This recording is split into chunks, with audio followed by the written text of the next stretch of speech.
Local ఎలక్షన్లు వస్తున్నాయని తెలంగాణలో లీడర్ సభలంతా రువడు పెంచిర్రు.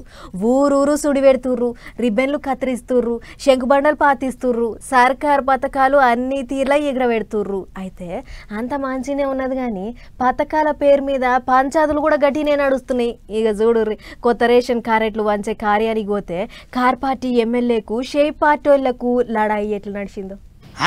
1 2 3 అబ్బా అవి నీళ్ళ సీసాలనుకున్నదో మేడం, లేకపోతే బాణాలనుకున్నదో మేడం. జర సైజుర్రే, ఎందుకు అంత కోపం? చూసిన రానులా నీళ్ళ సీసాలతో ఎట్టకొచ్చిందో.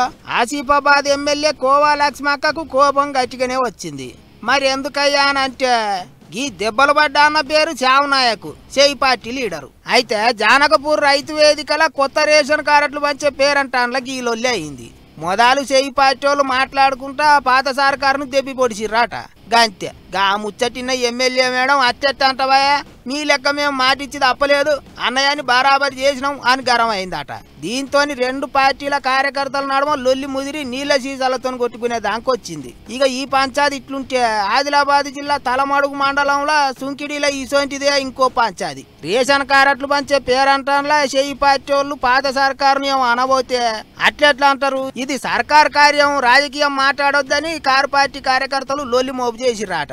దీంతోనే అంత గాయ అయ్యేటట్టున్నదని both MLA Anil Jadhav, collector సార్లు సర్ది చెప్పిర్రు. గిట్లా 2 పార్టీలోళ్ళు ఏ మీటింగులకు హాజరు పడ్డా ఏదో ఓ పంచాయతీ రగులుకుంటాంది. గా మొన్న బాలాపూర్లో కూడా గిదే కథ. ప్రోటోకాల్ పాటించలేదని ఎమ్మెల్యే సబితా ఇంద్రారెడ్డి మేడం మనసులు మస్తు లొల్లి వేసిర్రు. ఆగో గా ముచ్చట మరవక ముందే ఇప్పుడు ఇదోటి. ఇక ఈ రేషన్ కార్డులు పంచుడు ఏందో గాని లొల్లులే ఎక్కువైతున్నాయి. ఊకే ఏ మీటింగులు పెట్టుకోకుండా అవేవో పోస్టులనో లేకుంటే కార్యదర్శులతోనే ఇప్పించే ఉపాయం చెయ్యరు సార్లు. ఏ పంచాయతీలు ఉండవు అని అనుకుంటారని ఈ ముచ్చట చూసిన జనాలు.